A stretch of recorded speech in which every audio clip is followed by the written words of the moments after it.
Bismillahirrahmanirrahim. Assalamualaikum warahmatullahi wabarakatuh. Alhamdulillahirabbil alamin wa bihi nasta'inu ala umuri dunya waddin. Wassalatu wassalamu ala asyrafil anbiya'i wal mursalin. Nabiyyina Muhammadin wa ala alihi wa ashabihi ajma'in. Amma ba'd. Ya ayyuhalladzina amanu taqullaha haqqa tuqatih wa la tamutunna illa wa antum muslimun. Kaum muslimin wal muslimat rahimakumullah. Alhamdulillah.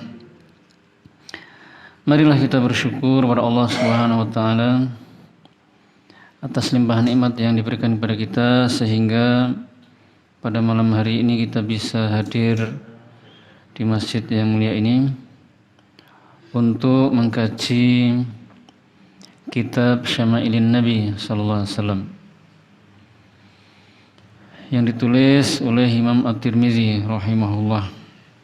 Salawat dan salam semoga tercurahkan kepada Nabi kita Nabi Muhammad sallallahu alaihi wasallam beserta keluarganya, para sahabatnya dan para pengikutnya yang setia hingga akhir zaman. Kaum muslimin wal muslimat rahimakumullah. Sekarang kita sampai di bab ke-17. Qala al-muallif rahimahullah, penulis buku mengatakan bab ma jaa fi imamati Rasulillah sallallahu alaihi wasallam. Bab tentang sorban Rasulullah sallallahu alaihi wasallam.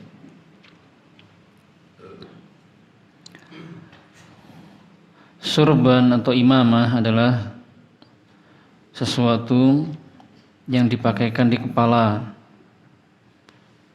sesuatu berpakaian yang dipakaikan di kepala dan dinamakan imamah karena dia ta'ummur ra's wa tughatihi kamilan. Dinamakan sorban atau imamah bahasa Arabnya karena dia ta'ummu, menyeluruh dalam menutup kepala, menyeluruh dan sempurna dalam menutup kepala.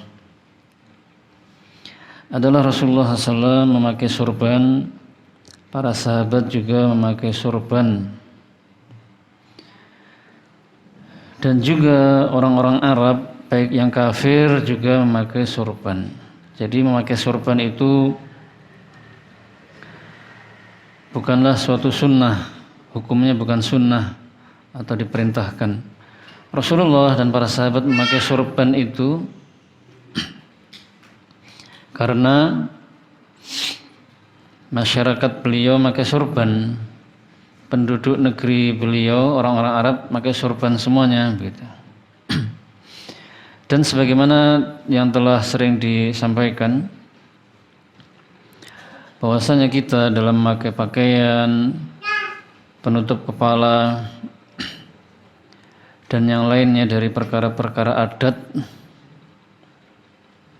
yang lebih baik adalah mengikuti adatnya atau kebiasaan masyarakat selama tidak menyalahi atau melanggar syariat.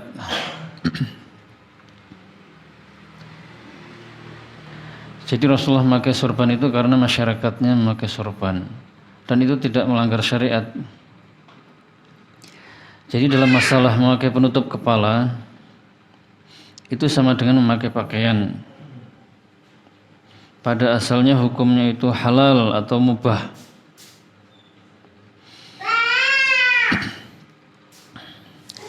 Jadi terserah kita mau pakai penutup kepala itu berupa peci hitam, peci putih, atau apalah begitu, selama tidak menyalahi atau melanggar syariat. Namun kalau di Indonesia ini yang lebih baik kalau pakai penutup kepala, terutama ketika akan sholat, ketika menghadiri majelis taklim, majelis ilmu, adalah memakai peci hitam atau peci putih itu pakai. Karena itulah yang dipakai oleh masyarakat kita dan di negeri kita, di mana-mana begitu. Kalau kita pakai sorban malah kurang tepat, kurang baik malah. Kecuali kalau kita di negeri Arab, kita sedang di negeri Arab, nah, walaupun kita orang Indonesia pakai sorban di sana tidak apa-apa, malah lebih baik. Kalau di negeri Arab pakai sorban atau pakai peci saja, atau peci dengan sorban. Karena orang Arab juga pakai peci, tapi pecinya peci putih Pak ya.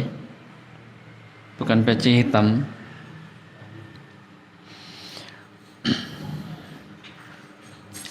Dan Rasulullah SAW itu kadang-kadang memakai sorban saja, tidak ada pecinya. Kadang-kadang memakai peci saja, dan kadang-kadang memakai peci kemudian ditutupi dengan sorban.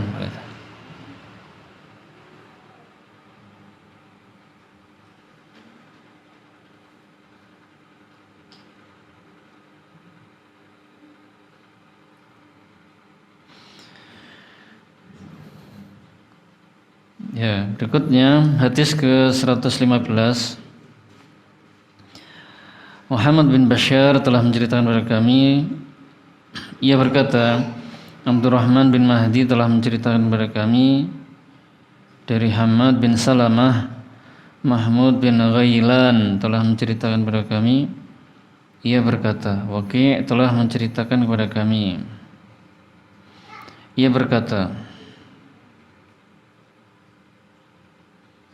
dari Hamad bin Salamah, dari Abu Az-Zubair, dari Jabir, ia berkata, Nabi SAW memasuki kota Mekah pada waktu Fathu Mekah dengan mengenakan sorban warna hitam. Hadis sahih diriwayatkan Imam At-Tirmizi,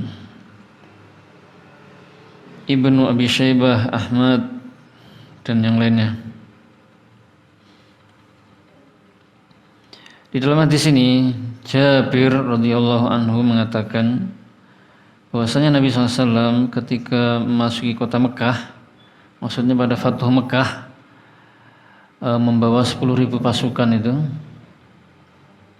untuk menaklukkan Mekah, beliau mengenakan sorban warna hitam.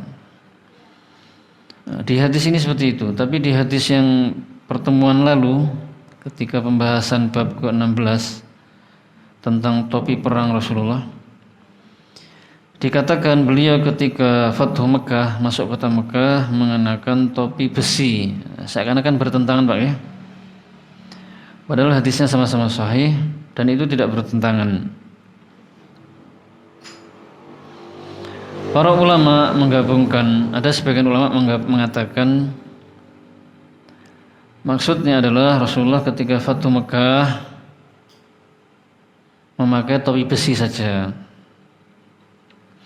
Ketika orang kafir menyerah dan keadaan sudah aman, tenang, Rasulullah melepas topi besinya, topi perangnya, lalu beliau mengambil sorban dan memakainya.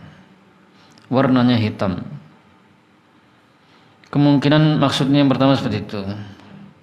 Sebagian ulama yang lain mengatakan kemungkinan maksudnya adalah Rasulullah waktu masuk Fathu Mekah, maka beliau memakai sorban juga sekalian pas masuk Fathu Mekahnya tadi. Jadi topi perangnya itu diberi apa namanya? Sorban juga begitu.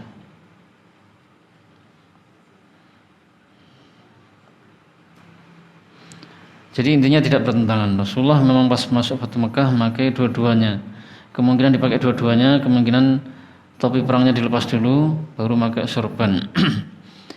Dan saat itu beliau mengenakan sorban warna hitam. Hadis ke-116, Ibnu Abi Umar telah menceritakan kepada kami, ia berkata, Sufyan telah menceritakan kepada kami dari Musawir Al-Warraq, dari Ja'far bin Amru bin Huraith, dari bapaknya, ia berkata, aku melihat Rasulullah SAW berkhutbah di atas mimbar dengan mengenakan sorban warna hitam. Hadis hasan diriwayatkan Al-Humaidi, Ahmad, Muslim dan yang lainnya. Di dalam hadis ini diceritakan Rasulullah SAW berkhutbah mengenakan sorban warna hitam. Bukan berarti Rasulullah itu pakai sorbannya hanya warna hitam terus, tidak. Sorban beliau ya ada warna yang lain, warna putih. Hanya saja memang saat itu beliau mengenakan sorban warna hitam. Yang tidak boleh sorban warna merah, merah murni, ya. Karena laki-laki dilarang memakai pakaian warna merah murni.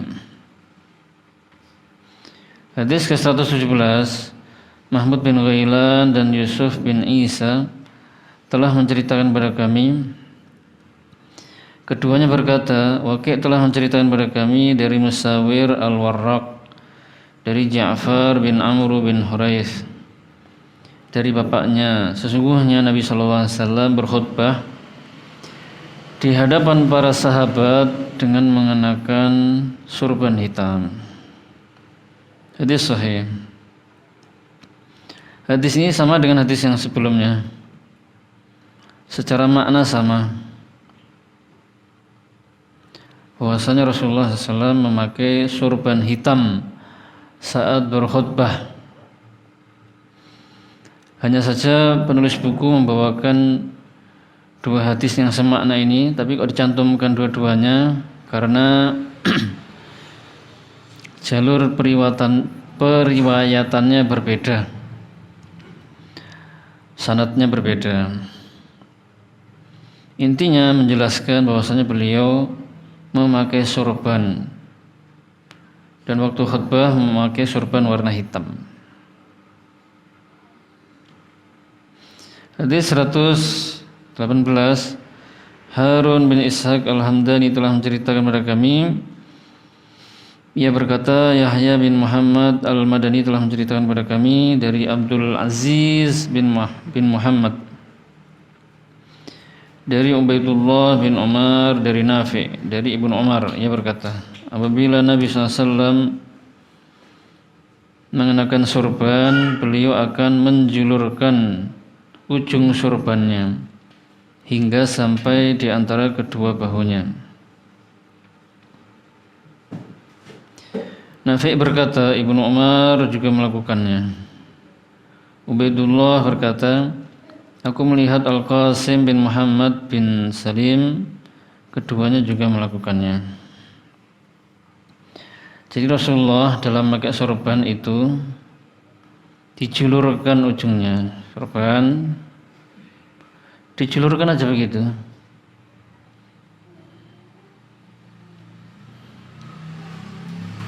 Bukan diuntel-untel, ya. Pakai di atas kepala kemudian dijulurkan. Tapi memakai model seperti itu tidak keharusan. Ya memang kita temukan di Saudi banyak seperti itu, dijulurkan aja begitu.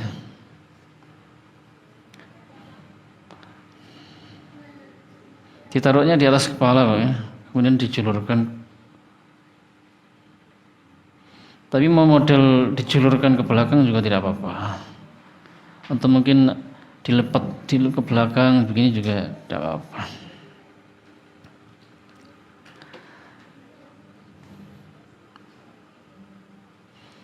Tapi kalau kita sedang di Arab Saudi pakai sorban, lalu pakai dengan model contoh Nabi dan niatnya itu memang mengikuti Nabi, maka insya Allah mendapatkan pahala. Niatnya memang untuk mengikuti Nabi itu, ya. Tapi di sana, kalau di sini sebaiknya tidak. Nanti malah dianggap aneh, ini siapa, ini kenapa orang, bukan siapa lagi, kenapa orang gitu. Tapi kalau di kalau di masjid sini insya Allah tidak masalah, karena sini lingkungan penuntut ilmu, insya Allah orang pakai sorban tidak dianggap aneh. Tapi memakainya sebaiknya ketika ada di masjid sini gitu. Waktu di rumah atau di jalan ya jangan.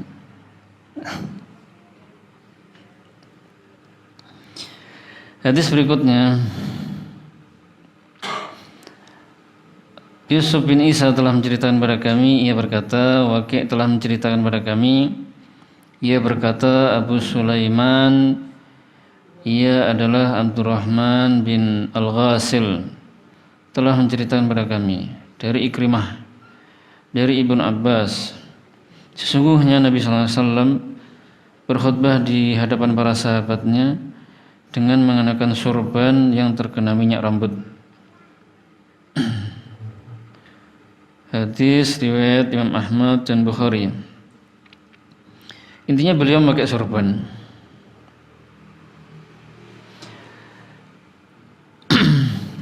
Tapi memakai sorbannya memang karena masyarakat memakai sorban.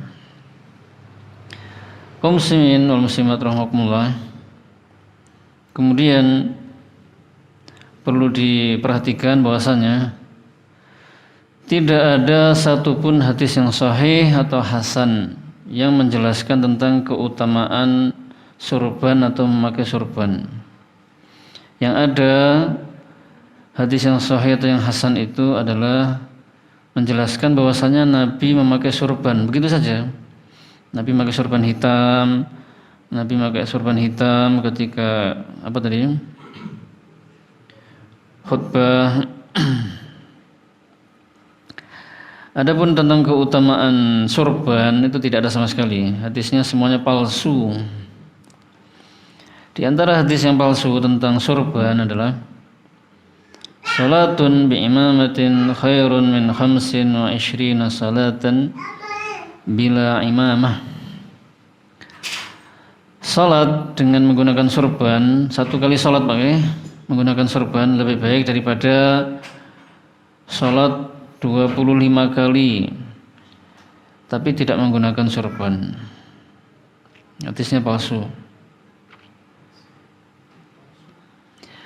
Hadis palsu lainnya, Jum'atun bi imamatin khairun min 70 jum'ah bila imamah. Salat Jumat sekali menggunakan sorban lebih baik daripada 70 kali salat Jumat tanpa sorban.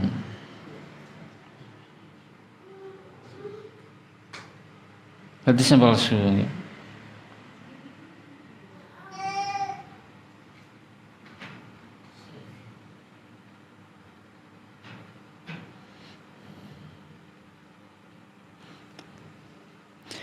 Namun kaum muslimin rahimakumullah, walaupun sorban atau memakai sorban itu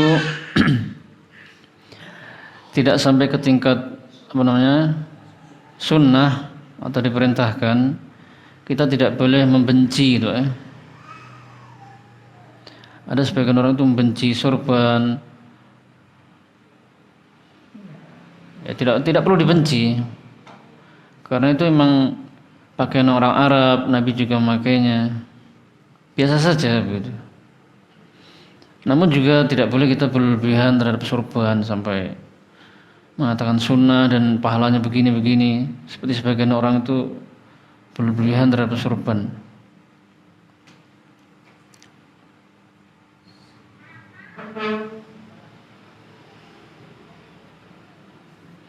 Berikutnya,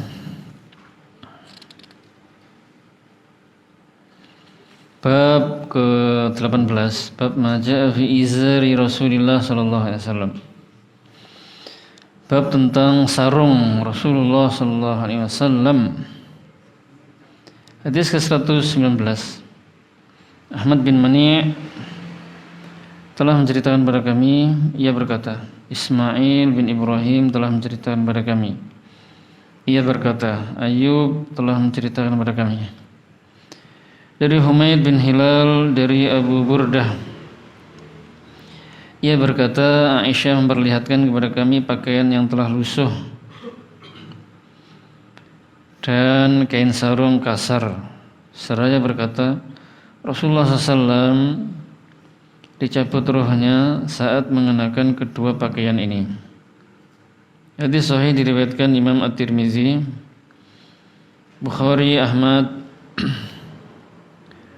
dan yang lainnya.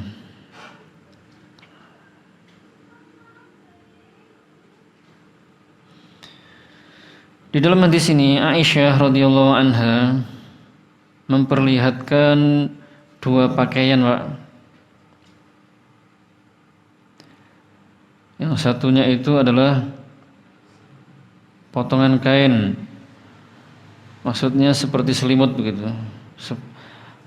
seperti apa ya, potongan kain seperti yang digunakan untuk umrah atau haji, putih begitu saja, agak tebal begitu. Bukan baju ya, seperti selimut lah. Yang satunya adalah sarung. Lalu Aisyah mengatakan, dahulu Rasulullah SAW ketika dicabut ruhnya, beliau mengenakan kedua pakaian ini. Jadi ada dua potong pakaian kain. Yang bagian bawah sarung, bagian atasnya kain seperti selimut tadi. Ini menunjukkan beliau memakai sarung, memiliki sarung. Ini pun juga perkara mubah, Pak, ya, bukan ibadah.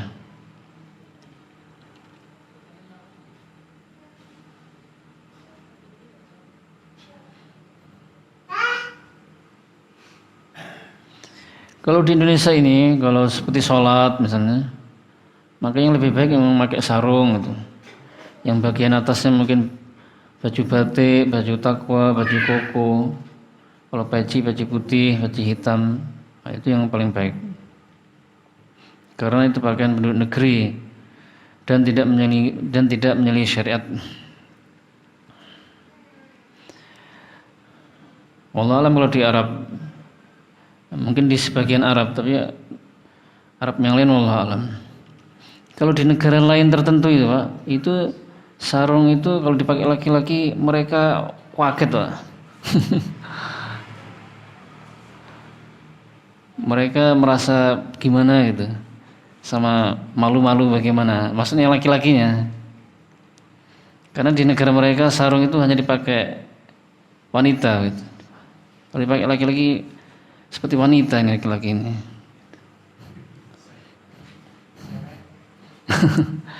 Iya, sarung itu memang ada dua macam. Sarung berupa seperti sewak itu putus sana.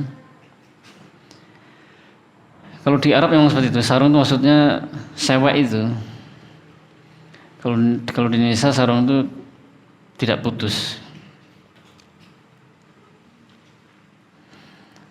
Maka di negara lain hendaknya kita lihat di sana pakai sarung atau tidak gitu. Kalau biasa silahkan, kalau tidak sebaiknya tidak.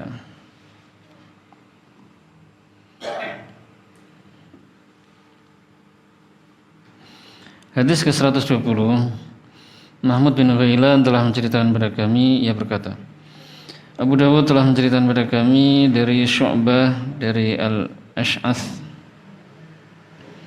bin Sulaim, ia berkata, aku mendengar Rasulullah SAW, aku mendengar bibiku menceritakan dari pamannya, ia berkata, ketika aku sedang berjalan di kota Madinah, tiba-tiba ada seseorang menegurku dari belakang seraya mengatakan, naikkan sarungmu,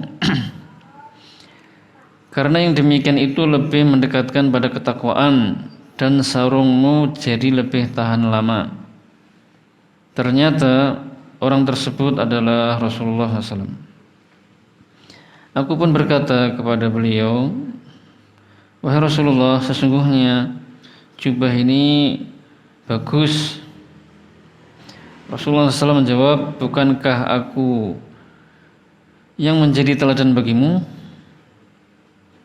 Lantas aku melihat sarung beliau hanya sampai setengah betis. Hadis dhaif riwayat Ahmad dan An-Nasa'i. Jadi di dalam hadis ini dikisahkan dahulu ada seorang sahabat. Ada seorang sahabat Nabi berjalan di kota Madinah. Tiba-tiba ada seseorang yang menegurnya dari belakang dan mengatakan, naikkan sarungmu, karena yang demikian itu akan menjadikanmu lebih bertakwa dan sarungmu akan lebih tahan lama. Ternyata orang yang menegur itu adalah Rasulullah SAW.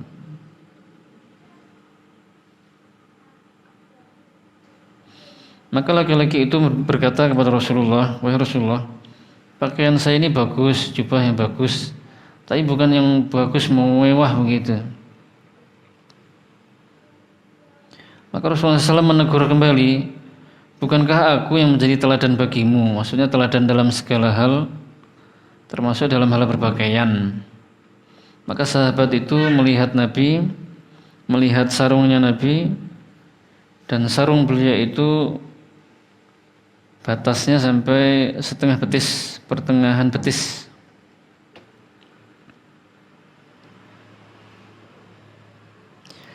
Jadi sahabat tadi itu isbal, sahabat tadi itu jubahnya isbal, menutupi mata kaki.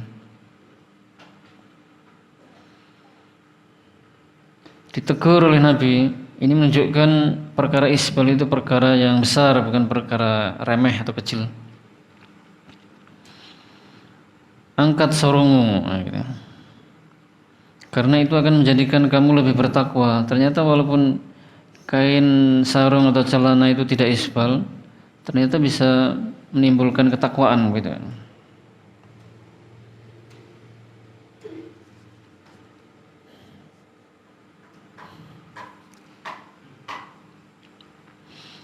Kemudian yang kedua, faedah yang kedua, di samping menjadikan lebih bertakwa adalah sarung kita itu akan lebih tahan lama, tidak mudah rusak dan mudah kotor. Karena kalau sarung atau celana di bawah mata kaki, apalagi sampai kena tanah itu serak gitu ya,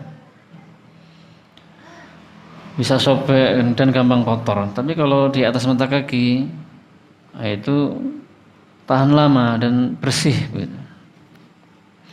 Tapi hukum ini hanya untuk laki-laki. Kalau untuk wanita, mereka justru diperintah untuk isbal.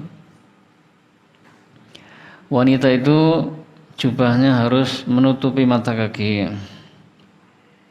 Walaupun mungkin nanti gampang kotor kena tanah, tapi maslahat menutup auratnya itu lebih besar daripada bajunya yang kotor, gampang kotor. Karena wanita itu aurat, ya.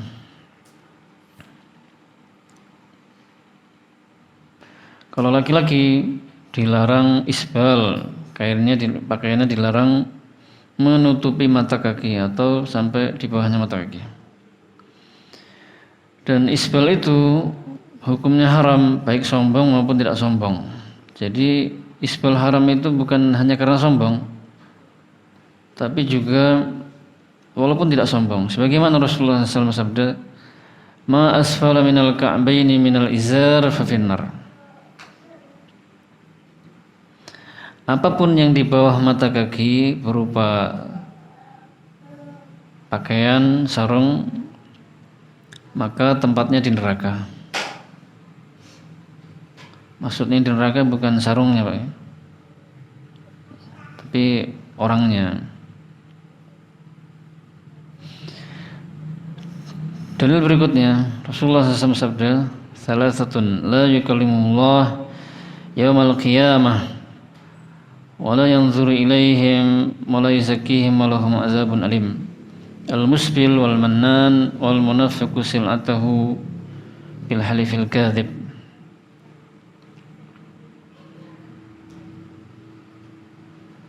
Akhrajahul Bukhari.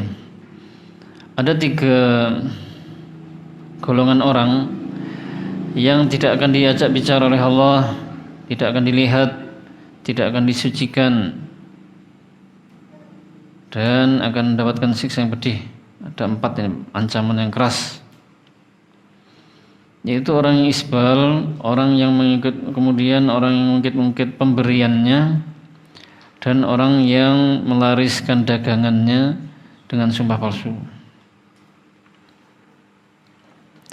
Salah satunya tadi adalah al-musbil, orang yang isbal.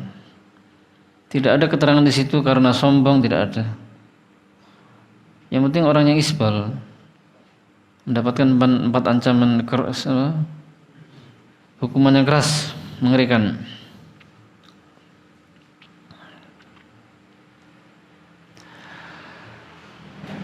Kemudian yang semisal hadis ini adalah kejadian ketika Umar bin Ibn Khattab ditusuk, Pak, oleh Abu Lulu Al-Majusi, ya. Ditusuk dan Umar bin Khattab dalam keadaan kritis digotong.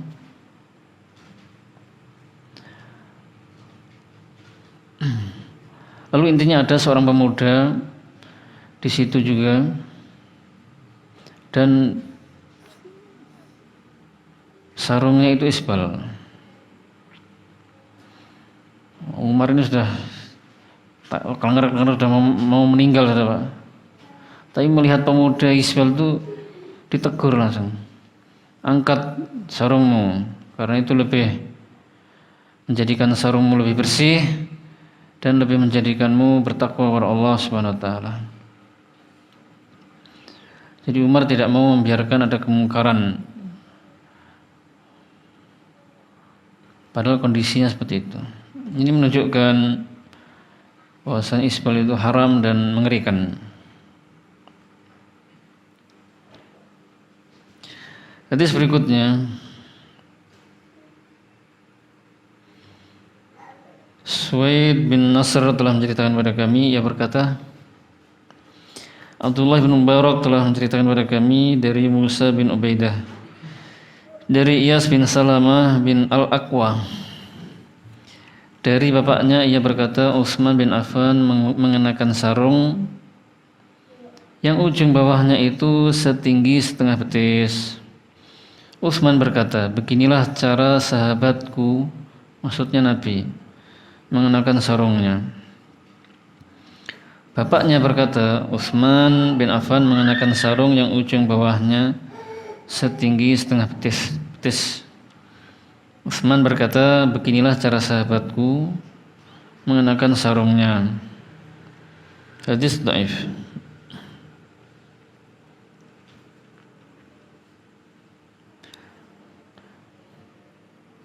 Jadi Utsman mengikuti Nabi dalam memakai sarung sampai setengah betis. Karena Nabi atau sahabatku, maksudnya sahabatku adalah Nabi. Karena beliau mengenakan sarungnya seperti itu. Dan sahabat-sahabat yang lain juga meniru Nabi, banyak yang seperti itu.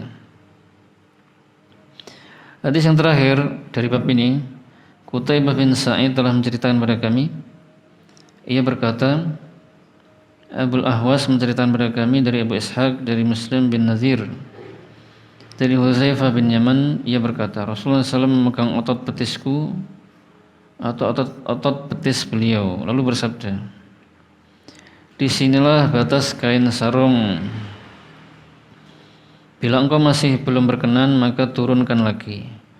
Bila engkau masih belum berkenan, maka tidak ada hak bagi sarung untuk menutupi kedua mata kaki. Hadis sahih. Jadi kata Nabi, intinya kain sarung atau celana itu yang sunnah, ya, yang sesuai tuntunan Nabi itu pertama pertengahan betis, itu yang paling bagus. Dan tidak mengapa diturunkan lagi di bawah betis. Yang penting tidak menutupi mata kaki atau melewati mata kaki.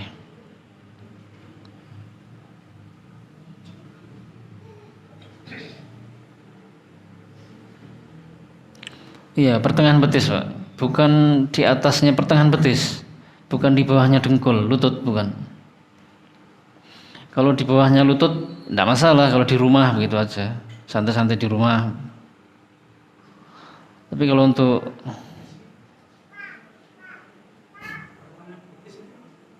pertengahan betis, ya. Kalau di bawahnya dengkul, itu maksudnya bukan sunnah, bukan. Hanya menutup aurat saja. Maksudnya sebaiknya tidak memakai sarung sampai segitu, gitu. Gimana?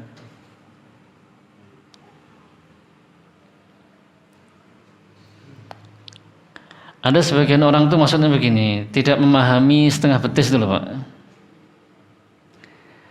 Ada sebagian tuh yang sepertinya terlihat multazim atau berpegang teguh itu, kalau memakai sarung atau celana itu bukan di pertengahan betis, tapi di atasnya pertengahan betis.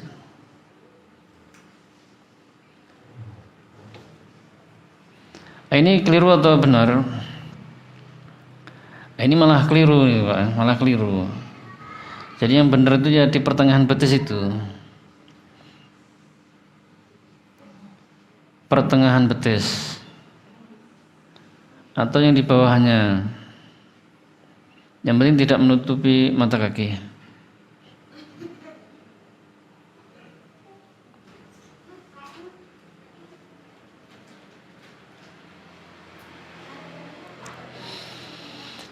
Maka jangan sampai kita meremehkan atau mengolok orang yang memakai celana atau sarung yang pertengahan betis Pak ya. Setengah betis. Banyak kaum muslimin ya, sebagian kaum muslimin itu mengolok-olok orang yang memakai celana atau sarung yang pertengahan betis sampai pertengahan betis.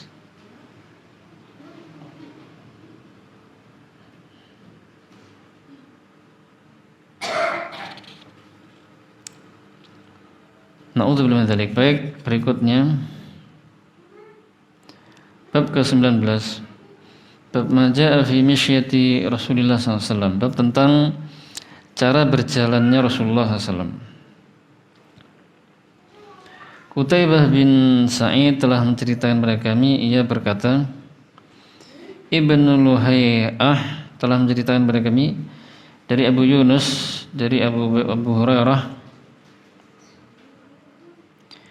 Ia berkata, aku tidak pernah melihat sesuatu yang lebih baik dari Rasulullah SAW.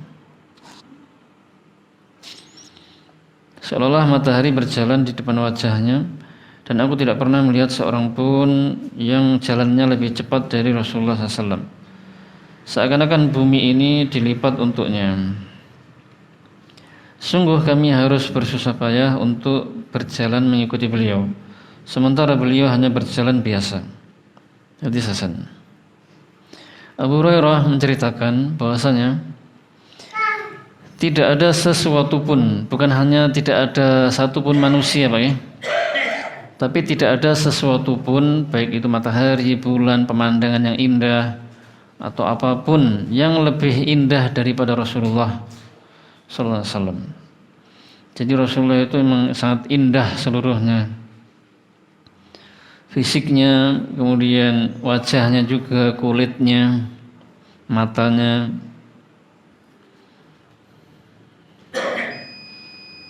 Kemudian beliau itu kalau jalan sangat cepat. Tapi cepatnya itu bukan berarti berlebihan atau memaksakan diri dan menyusahkan diri beliau, tidak. Jalan cepatnya beliau itu memang biasa-biasa saja, termasuk maksudnya beliau melakukannya itu merasakannya biasa-biasa saja begitu. Jadi beliau jalannya tidak terlalu cepat, yang cepatnya sangat cepat, atau terlalu lambat, kelemar-kelemar jalannya. Nah, seperti jalannya orang yang malas gitu. Tidak seperti itu. Maka hendaknya kita mencontoh Nabi, jalan yang cepat, semangat.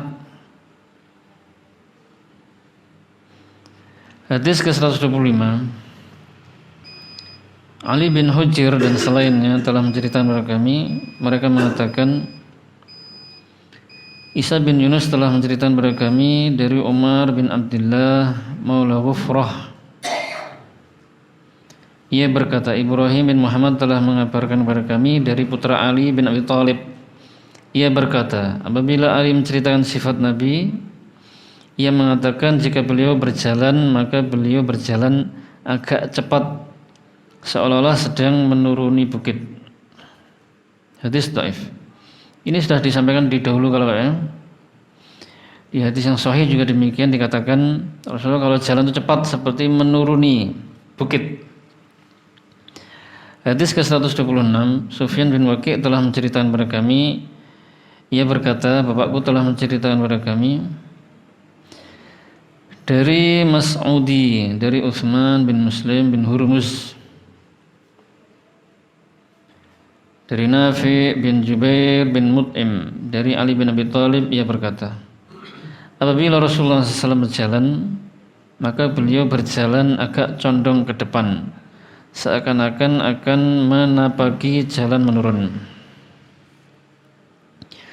Jadi Rasulullah kalau jalan itu tegap, bukan merunduk atau miring, tapi beliau tegap, lurus dan ya gagah gitu ya, cepat. Tidak seperti orang yang bermalas-malasan. Bab ke-20, satu bab lagi, hanya satu hadis, Pak. Bab ma jaa fi taqannu'i Rasulullah SAW. Bab tentang kain penutup kepala Rasulullah SAW. Hadis ke-127, Yusuf bin Isa telah menceritakan kepada kami, ia berkata, Waqi' telah menceritakan kepada kami, ia berkata, Ar-Rabi' bin Sabih telah menceritakan kepada kami dari Yazid bin Aban dari Anas bin Malik, ia berkata, Rasulullah SAW sering memakai penutup kepala hingga pakaian baginda Nabi SAW menyerupai pakaian penjual minyak. Hadis dhaif.